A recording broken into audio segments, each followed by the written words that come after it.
नमस्कार दोस्तों, आप देख रहे हैं खबर एचपी और आइए वक्त हो गया हिमाचल प्रदेश के ताजा और बड़ी खबरों को जानने का। बताएंगे सभी खबरें एक एक करके एवं विस्तार से। उससे पहले आप हिमाचल प्रदेश के किस जिले से न्यूज को देख रहे हैं कमेंट बॉक्स में कमेंट करें। साथ ही सभी खबरों से अपडेट रहने के लिए चैनल को भी सब्सक्राइब करें और बेल आइकन को जरूर दबाएं। तो दोस्तों चलिए शुरू करते हैं आज की पहली बड़ी खबरें।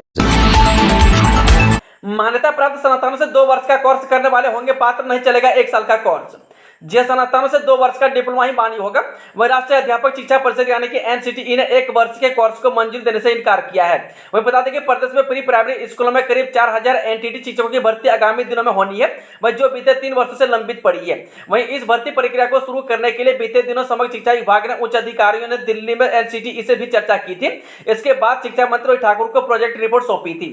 वहीं अब एनसीटीई ने प्रदेश सरकार को सुझाव दिया है कि वह पात्रता पूरी करवाने के लिए खुद 2 साल की नर्सरी टीचर ट्रेनिंग करवा सकती है। वहीं एनसीटीई दिल्ली इस प्रशिक्षण को करवाने की मंजूरी देने को तैयार है। वहीं प्रदेश सरकार इस बारे में प्रस्ताव मांगा गया है। वहीं एनसीटीई ने 1 साल के कोर्स को मंजूरी देने से इनकार किया है। वहीं नर्सरी टीचर ट्रेनिंग का मान्यता प्राप्त संस्थानों से 2 साल का कोर्स करने वाले ही शिक्षक भर्ती के लिए पात्र होंगे। इस प्रस्ताव को भी मंत्रिमंडल की मंजूरी के लिए भेजने की तैयारी है। आईजीएमसी में जल्द स्थापित होगा L1 trauma centre. Nursing paramedical staff के भरे जाएंगे 136 पद। जब मुख्यमंत्री सुखविंदर सुक्खू के कुशल नेतृत्व में राज्य सरकार प्रदेशवासियों को गुणवत्तापूर्ण स्वास्थ्य देखभाल सेवाएं प्रदान करने के लिए प्रतिबद्ध है और इस दिशा में अनेक महत्वपूर्ण कदम उठाए गए हैं। वहीं राज्य सरकार ने आईजीएमसी शिमला में L1 ट्रामा सेंटर स्थापित करने का निर्णय लिया है, जिसके सुचारू संचालन के लिए प्रदेश मंत्रिमंडल द्वारा नर्सिंग व पैरामेडिकल स्टाफ के 136 पद सृजित कर भरने को भी मंजूरी प्रदान की गई है। शिक्षा मंत्री ने बातचीत के लिए बुलाई जेबीटी प्रशिक्षु बैचवाइज भर्ती में बीएड को बहाल करने की है मांग। जेबीटी डीएलएड प्रशिक्षित बेरोजगार संघ को प्रदेश के शिक्षा मंत्री ठाकुर ने सोमवार को बातचीत के लिए बुलाया है। मैं जेबीटी बेरोजगार संघ का एक प्रतिनिधिमंडल गत गुरुवार को सचिवालय में शिक्षा मंत्री ठाकुर से मिला था। इस दौरान उन्होंने मांग पत्र में भी शिक्षा मंत्री को सौंपा है। वही संघ के महासचिव जगदीश पारियाल ने बताया कि शिक्षा मंत्री ने उन्हें सोमवार को सभी डॉक्यूमेंट साथ लेकर बातचीत के लिए बुलाया है।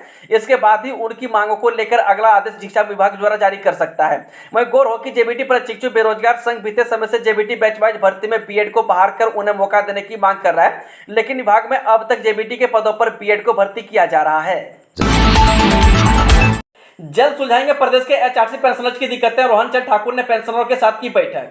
हिमाचल पथ परिवहन निगम के प्रबंध निदेशक रोहन चंद ठाकुर ने जहां कर्मचारियों के साथ वेतन लेने का फैसला किया है, वहीं अब हिमाचल पथ परिवहन निगम के पेंशनरों की समस्याओं को हल करने में जुट गए हैं। वहीं युवा आईएएस अधिकारी रोहन चंद ठाकुर हिमाचल पथ परिवहन निगम के प्रबंध निदेशक का कार्यभार संभालने के बाद कर्मचारियों और पेंशनरों की समस्या हल करने में जुट गए हैं। वहीं हिमाचल पथ परिवहन निगम के प्रबंध निदेशक कर्मचारियों के साथ मिलकर एचआरसी को कैसे घाटे से निकालकर आगे ले जाया जाए, इस पर काम कर रहे हैं। श्रीखंड महादेव यात्रा पर 15 अगस्त तक पूर्ण रूप से रोक। चोरी छुपे जाने वाले पर होगी कड़ी कार्रवाई। माने जाने वाले श्रीखंड महादेव यात्रा पर प्रशासन ने 15 अगस्त तक पूरी तरह से रोक लगा दी है। वहीं प्रशासन को सूचना मिल रही थी कि रोक के बावजूद श्रद्धालु चोरी छुपे जान जोखिम में डालकर यात्रा पर जा रहे हैं। अब ऐसे श्रद्धालुओं पर प्रशासन की नजर है और रोक के बावजूद उल्लंघन करने और पकड़े जाने पर कड़ी कार्रवाई की जाएगी। वहीं गौरतलब है कि इस वर्ष यात्रा शुरू होने के 2 दिन के भीतर ही 6 लोगों की मौत हो गई। वहीं रास्ते कठिन और भारी बारिश से लगातार हो रहे खतरे को देखते हुए प्रशासन ने इस यात्रा पर रोक लगा दी है। वहीं लेकिन यात्री पहले और अब बाद में भी बिना प्रशासन की अनुमति के यात्रा पर जा रहे थे। अब एसडीएम निर्मंड की रिपोर्ट पर जिला प्रशासन ने इस पर लगी रोक को 15 अगस्त तक बढ़ा दिया है, वह ताकि किसी प्रकार की असुविधा न हो। वहीं प्रशासन ने इन आदेशों को सख्ती से लागू करने के निर्देश दिए हैं। सरकार का फैसला खारिज, 2 दिनों में अनापत्ति प्रमाण पत्र जारी करने के आदेश। हिमाचल प्रदेश हाईकोर्ट ने राज्य सरकार की ओर से सामूहिक नीतिगत निर्णय न लिए जाने पर कड़ा संज्ञान लिया है। वहीं न्यायाधीश विवेक सिंह ठाकुर ने कहा कि राज्य की नीति सरकार में पद धारण करने वाले व्यक्ति ही व्यक्तिगत राय पर आधारित नहीं हो सकती है। वहीं अदालत ने कहा कि राज्य की नीति कोई संवैधानिक पद पर आसीन व्यक्ति की इच्छा या कल्पना पर आधारित नहीं हो सकती। वहीं अदालत ने बिलासपुर के शिवा इंस्टीट्यूट की याचिका को स्वीकार करते हुए यह निर्णय सुनाया। वहीं अदालत ने राज्य सरकार के उस निर्णय को खारिज कर दिया जिसके तहत याचिकाकर्ता संस्थान को एम फार्मेसी कोर्स के लिए अनापत्ति प्रमाण पत्र जारी न करने का निर्णय लिया गया था। सीएम सुखविंदर सिंह सुक्खू बोले आईजीएमसी शिमला में बनेगा लेवल 1 ट्रामा सेंटर, 24 घंटे मिलेगी सुविधा। जे मुख्यमंत्री सुखविंदर सुक्खू ने कहा कि राज्य सरकार ने आईजीएमसी शिमला में लेवल 1 ट्रामा सेंटर स्थापित करने का निर्णय लिया है।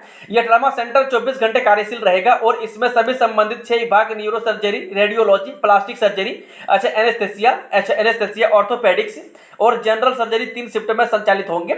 इन सेंटर में नर्सिंग और सहायक कर्मचारी की एक समर्पित टीम भी सेवाएं देगी। इसके सुचारू संचालन के लिए प्रदेश मंत्रिमंडल की ओर से नर्सिंग व पैरामेडिकल स्टाफ के 136 पद सृजित कर भरने को मंजूरी दी गई है। अब राशन डिपो में नामी कंपनियों की चाय च्यवनप्राश भी मिलेगा। जो हिमाचल प्रदेश के राशन डिपो में अब उपभोक्ताओं को बाजार से सस्ती दरों पर टाटा और डाबर के उत्पाद भी मिलेंगे। इनमें दंत मंजन, सोयाबीन ऑयल, नमक, शहद, ग्लूकोज, चाय पत्ती, दालें, च्यवनप्राश, शैम्पू, आटा, सूजी, सरसों तेल, बादाम तेल समेत अन्य सामान भी उपलब्ध होगा।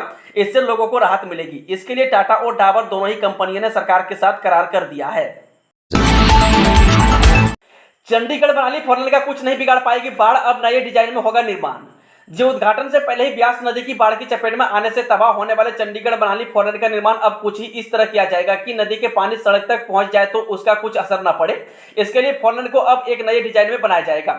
इसके लिए फोरलेन के विशेषज्ञों, मंत्रालय और प्रशासन के बीच नए डिजाइन को लेकर मंथन हो रहा है। इस प्रकार का डिजाइन तैयार करने के आदेश में मंत्रालय ने जारी किए हैं कि एक तो फोरलेन को नदी से उचित दूरी पर बनाया जाए, साथ ही अगर नदी का पानी वहां तक पहुंच जाए तो इसे नुकसान न पहुंचा पाए।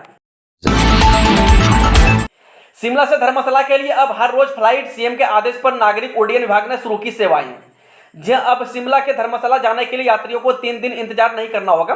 वह शिमला से धर्मशाला जाने के लिए अब पर्यटकों व प्रदेश के स्थानीय लोगों को सप्ताह में 7 दिन हवाई सेवाएं की सुविधा मिलेगी। इससे पूर्व शिमला से धर्मशाला के लिए सप्ताह में 4 दिन ही हवाई सेवाएं मिलती थी, और जबकि शेष 3 दिनों में कुल्लू के लिए उड़ानें होती थी।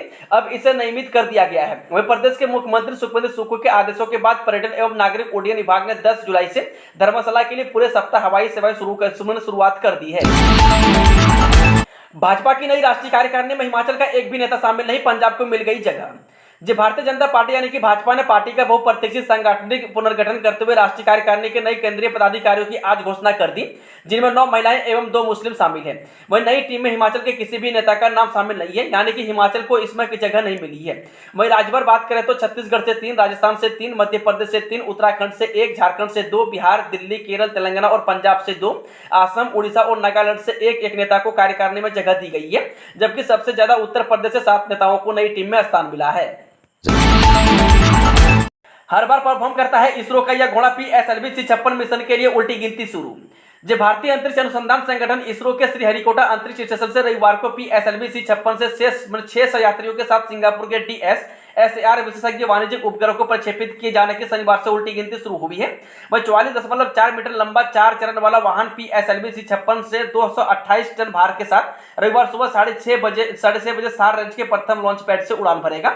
वही खास बात यह है कि पीएसएलवी को इसरो का वर्क होस्ट कहा जाता है, जो हर बार परफॉर्म करता है। वही इसरो ने कहा कि उल्टी गिनती शनिवार सुबह 5 बजे शुरू हो गई। वही इसरो ने ट्वीट किया है कि 30 जुलाई 2023 को भारतीय समयानुसार सुबह 6:30 बजे लॉन्च की उल्टी गिनती शुरू हो गई है। वही उल्टी गिनती के दौरान 4 चरणों वाले वाहनों में प्रणोदक भरने का कार्य किया जाएगा। मां बागलामुखी के दरबार रोपवे से पहुंचेंगे श्रद्धालु, मंडी के बागली में दिसंबर से मिलेगी सुविधा। जो प्रदेश के प्रसिद्ध शक्तिपीठ में मां बगलामुखी पंडो बाकली के दर्शन श्रद्धालु रोपवे के माध्यम से जल्द करेंगे। वह उक्त कार्य पर करीब 42 करोड़ 48 लाख रुपये खर्च किया जा रहा है। वह कंपनी द्वारा रोपवे के निर्माण कार्य तेजी कर रही है। इसका फाउंडेशन स्ट्रक्चर 28 जुलाई को पूरा हो गया। वहीं अब दूसरे चरण में इलेक्ट्रोमैकेनिकल वर्क की स्थापना का कार्य ऑस्ट्रेलियाई इंजीनियर द्वारा किया जाएगा, जो लगभग सितंबर माह तक पूरा होने की अनुमान है। वहीं बता दें कि धार्मिक क्षेत्र को पर्यटन के साथ जोड़ने के लिए मुख्यमंत्री ठाकुर जयराम ने सराहनीय कार्य किए हैं। गुर्जर समाज ने आंदोलन को चेताया, हाटी बिल के विरोध में सुप्रीम कोर्ट जाने की दी चेतावनी। जिला सिरमौर के हाटी समुदाय को राज्यसभा में मिली मंजूरी के खिलाफ जिला सिरमौर का गुर्जर समाज गुस्से में है। वह केंद्र की भाजपा सरकार के द्वारा सिरमौर के हाटियों को राज्यसभा से शेड्यूल ट्राइब का बिल पास करवाने जाने को लेकर प्रदेश का गुर्जर समाज भड़क गया है। वह अपने संवैधानिक अधिकारों के हनन की बात कहते हुए गुर्जर समाज ने अपने आंदोलन को राष्ट्रीय स्तर पर ले जाने की भी चेतावनी दी है। वह बता दें कि प्रेस वार्ता को संबोधित करते हुए गुर्जर कल्याण परिषद सिरमौर के उपाध्यक्ष सुभाष चौधरी ने कहा कि आंदोलन को लेकर राष्ट्रीय कार्यकारिणी से सहयोग मांगा गया है। वह सुभाष चौधरी ने कहा कि उनके साथ हुए इस अन्याय को लेकर पूरे देश का गुर्जर समुदाय अब एकजुटता के साथ केंद्र सरकार के खिलाफ मोर्चा खोलने की तैयारी में है। उन्होंने कहा कि सवर्णों को मिली शेड्यूल ट्राइब आरक्षण के बाद यह वर्ग और अधिक पिछड़ेगा। चलिए चलते हैं आज की आखिरी खबर। हिमाचल में अब ऑफलाइन आरटीजीएस से जमा नहीं होंगे बिजली बिल, व्यवस्था लागू करने के निर्देश। हिमाचल प्रदेश में अब ऑफलाइन आरटीजीएस के माध्यम से बिजली बिल जमा नहीं होंगे।